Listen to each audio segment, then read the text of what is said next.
I stared at the elegantly set dinner table, watching steam rise from the perfectly arranged Sunday roast. The familiar scent of rosemary and thyme filled our family's dining room, but tonight something felt different, heavier, like the air itself was holding its breath. "Emily, pass the potatoes," my father said without looking at me.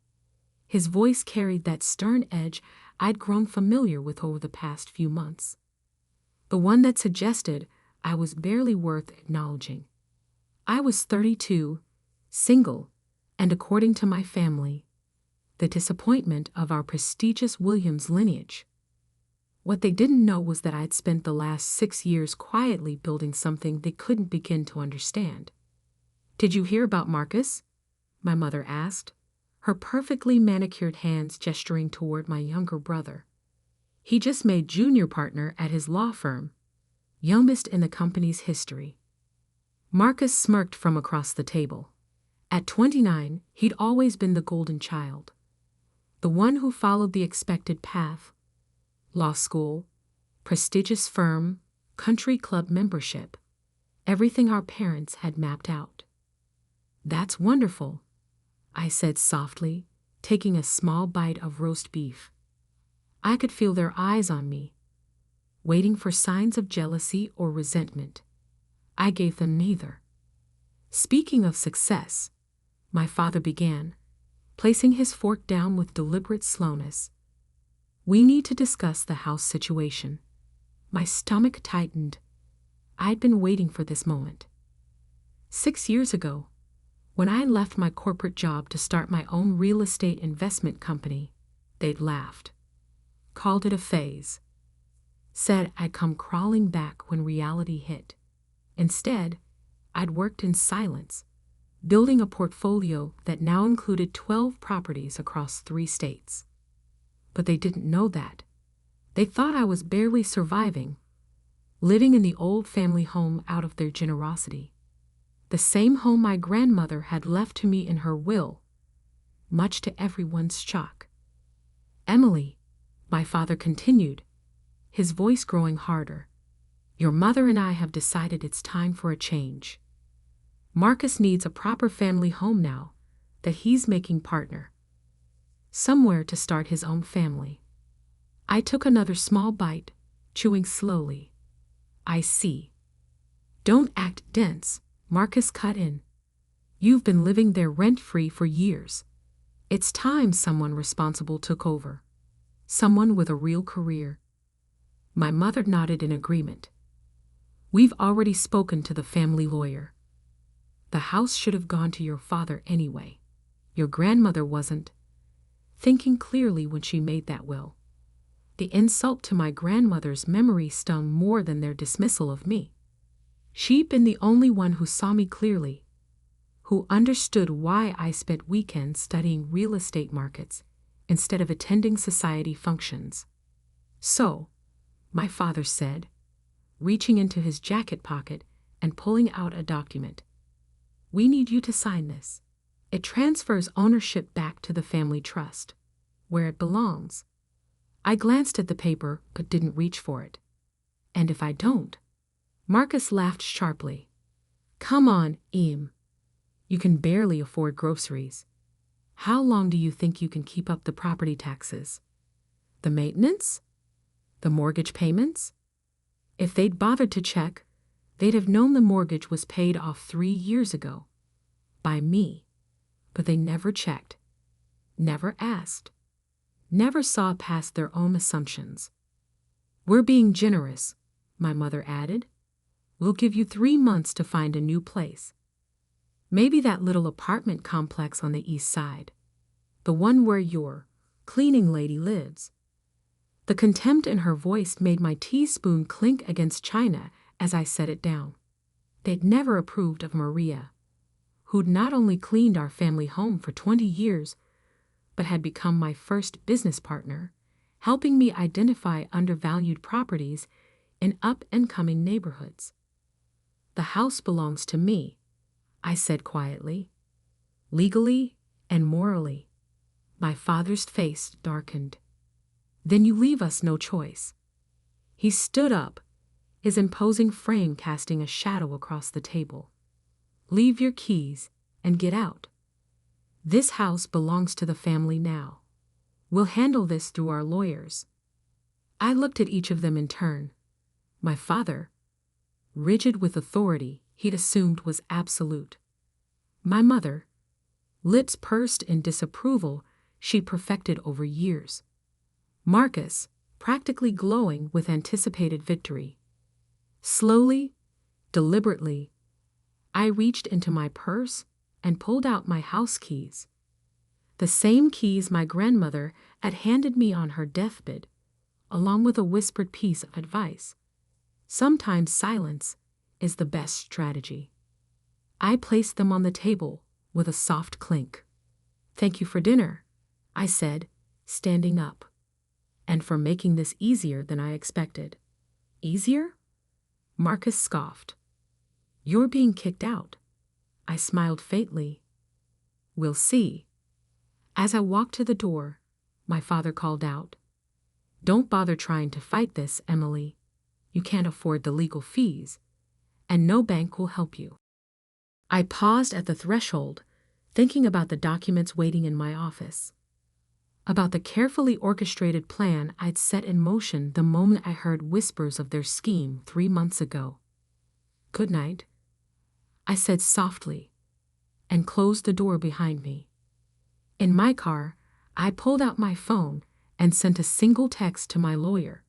"It's time. Execute tomorrow morning."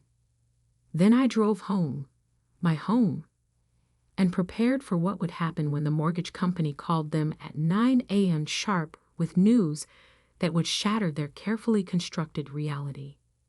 Because while they'd been busy underestimating me, I'd been busy building an empire. And tomorrow, they'd learn exactly what their disappointment of a daughter had become. The next morning, I sat in my home office, watching the autumn sunlight filter through tall windows. The antique grandfather clock, another gift from my grandmother, showed 8:57 a.m. In exactly 3 minutes, my family would receive a call that would change everything. My phone buzzed. A message from Maria. "They just pulled up in the driveway. Your father, mother, and Marcus. They look angry." I smiled, remembering the conversation I'd had with Highland Mortgage Corporation last week. The timing couldn't have been more perfect. At precisely 9:00 a.m., I heard the doorbell ring. Then aggressive knocking. "Emily," my father's voice boomed through the door. "Open up immediately." I pressed the intercom button. "I'm in a meeting. Please wait in the parlor. Maria will let you in." I could practically hear my mother's disdain at being greeted by the housekeeper, but they had no choice. As they settled into the parlor, my phone lit up with an incoming call. "Robert Chen, Senior VP at Highland Mortgage." "Everything's proceeding as planned," he said. "I just spoke with your father. He wasn't pleased to learn about the transfer." "I imagine not," I replied calmly. "Thank you, Robert." I opened my laptop, checking my portfolio dashboard one last time. Everything was in place. 6 years of careful planning, of quiet acquisitions, of strategic patience, all leading to this moment. The parlor door burst open. My father stormed in, face flushed, waving his phone. "What is the meaning of this? The mortgage company says you've transferred the loan to your corporation? That you own not just this house but half the properties in the Heights district."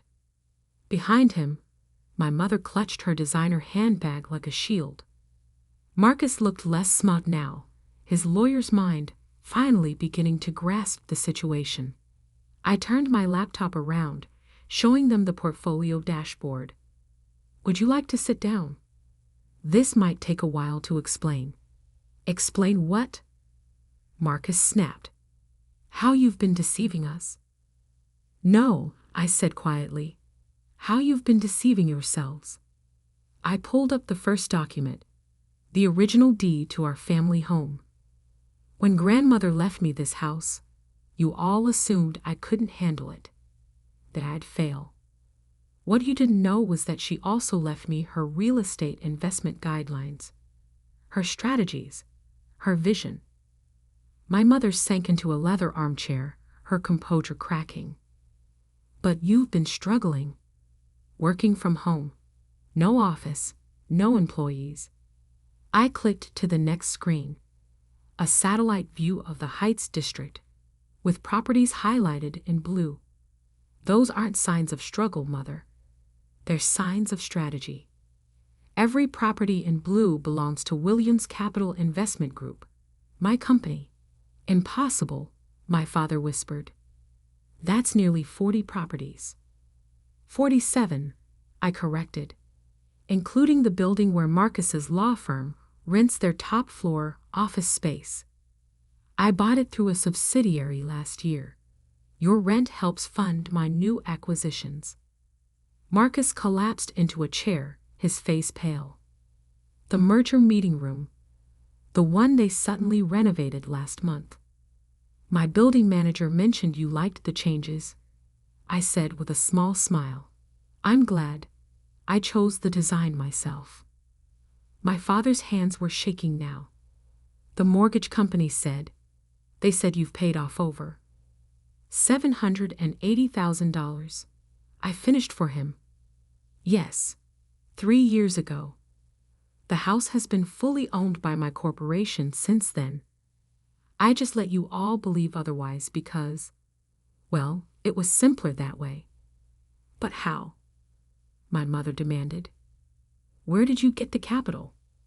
I thought about the nights I'd spent studying market trends, the weekends exploring emerging neighborhoods with Maria, the relationships I'd built with local business owners and developers, all while they assumed I was failing. I started small, I explained. Used my savings to buy a foreclosed duplex. Renovated it with Maria's help. Yes, Mother, our housekeeper is actually my business partner and owns 15% of the company. We flipped that property for triple the investment, then leveraged it for larger purchases. I pulled up another document, my company's current valuation. The number made my mother gasp. She couldn't finish the sentence. More than the family trust, I supplied. Yes, significantly more. My father straightened his tie, his businessman instincts finally overriding his anger. Why tell us now? Why not sooner? Because you needed to show your true colors first, I said calmly. I wanted to see if you really try to take my home. The home grandmother trusted me with. And you did. I stood up, walking to the window that overlooked the garden where I'd first dreamed of building something of my own. Now we can discuss new terms. You can continue living in the family properties. Yes, I own those too, but with formal lease agreements. Market rate rent. Professional terms. You charge your own family rent, my mother asked incredulously. The same way you were ready to make me homeless. I turned back to face them. Yes, business is business, isn't it, Father? That's what you always taught us. Marcus stood up, straightening his expensive suit. The family lawyers will already know. I cut him off. I hired them last year when I acquired their building. They work for me now, too. The silence that followed was deafening. Years of assumptions, of dismissals, of quiet condescension, all shattered in a single morning. My father was the first to speak again. What do you want? Respect, I said simply. Not as your daughter. You've made your feelings clear on that front. But as a businesswoman who's built something substantial, something real. I handed each of them a folder containing new lease agreements for their respective properties. You have until Friday to sign. After that, we can discuss alternative arrangements. And if we refuse, Marcus challenged, though his voice lacked its usual confidence. I smiled, remembering my grandmother's words about silence and strategy. Then I'll have to give my other tenants first right of refusal on those properties. I believe your law firm's competitors have been quite interested in that top-floor office space. As they left my office, folders clutched in shaking hands, I heard my mother whisper to my father, "Did you know? All this time, did you have any idea?" "No," he replied, sounding older than I'd ever heard him. "We never really looked." I sat back down at my desk, letting out a long breath. Maria appeared with a cup of tea, her special blend that had gotten me through countless late nights of planning. "They finally see you," she said, placing the cup beside me. I nodded, thinking about the long journey from that first small duplex to now. "They see the power," I corrected. "They don't see me yet, but maybe now they'll start looking." My phone buzzed with messages from other property owners in the Heights, eager to discuss acquisitions. The empire I'd built quietly was about to become very visible.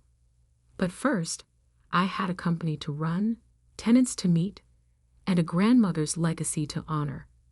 The family drama could wait. After all, I had all the time in the world now, and all the power too. 1 month after the confrontation in my office, I stood at the window of my newly opened headquarters in downtown Chicago. The entire top floor of the Morrison Building, another recent acquisition, offered a panoramic view of the city I'd slowly been reshaping. My phone buzzed. A text from Marcus. "Can we talk? Alone?" In the weeks since the revelation, my family had processed things differently. Mother had taken to calling daily, oscillating between apologetic reminiscence and thinly veiled attempts to understand my sudden success. Father had retreated into stoic silence, signing the lease agreements without comment. But Marcus had been suspiciously quiet. "Come by the office at 2, I texted back. Sarah, my executive assistant, appeared at my door. "The Henderson Group is here for the merger discussion." I nodded, straightening my blazer. "Send them in." The meeting went smoothly. They'd been trying to acquire one of my smaller properties for months. Now they were selling their entire portfolio to me instead. Funny how quickly things change when people realize who really holds the power. At precisely 2 p.m., Marcus arrived. He looked different. Less polished, more human somehow. The swagger was gone.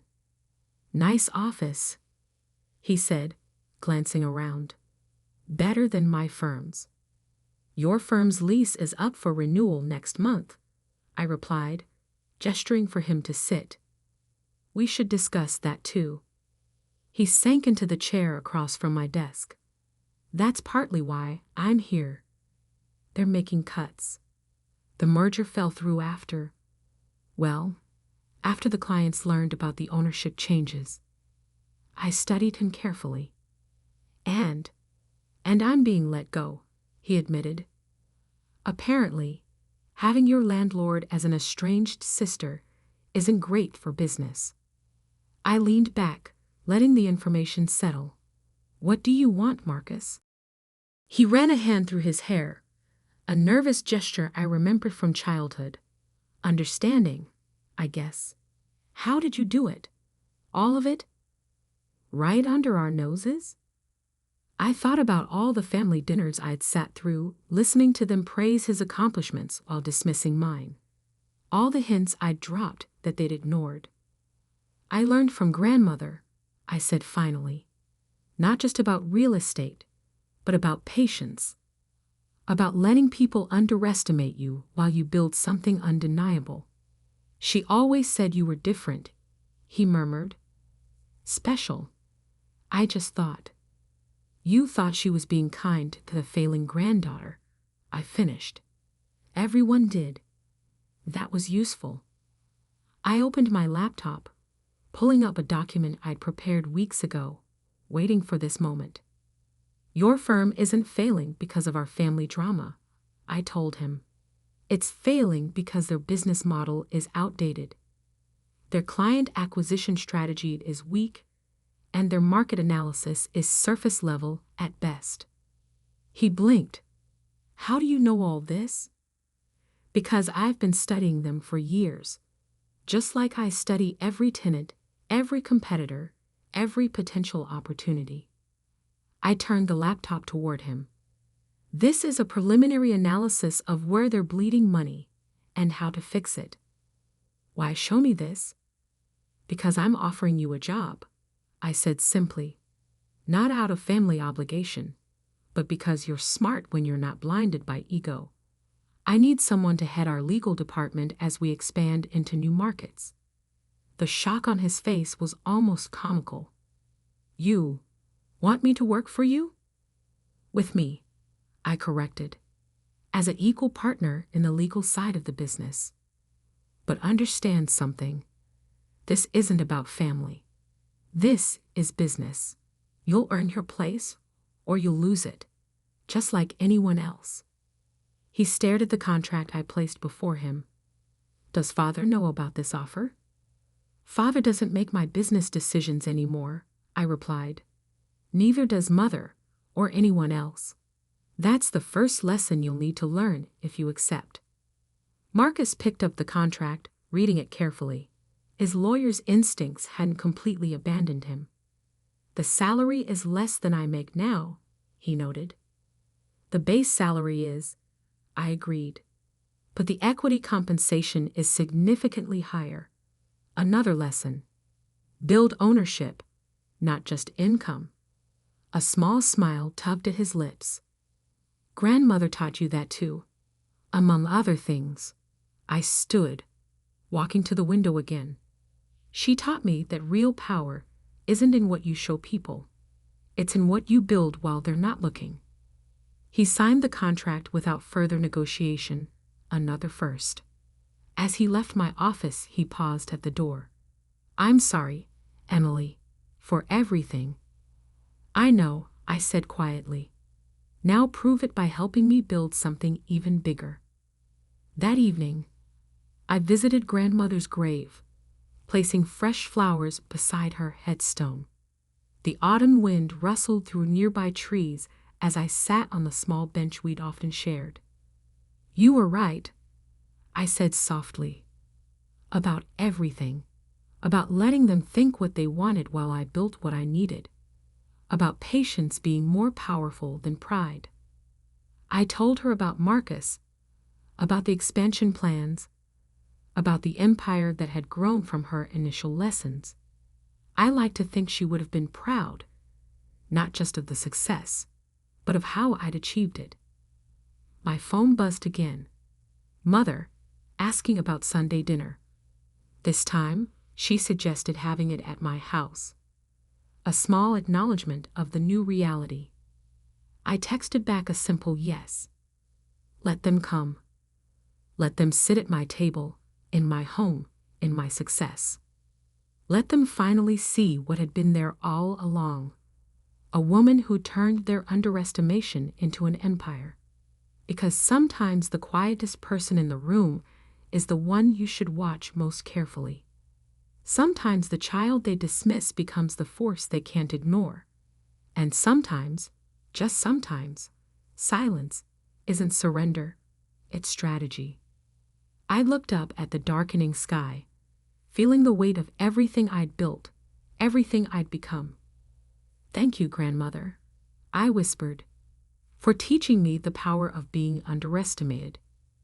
Then I walked back to my car, ready to continue building, growing, leading.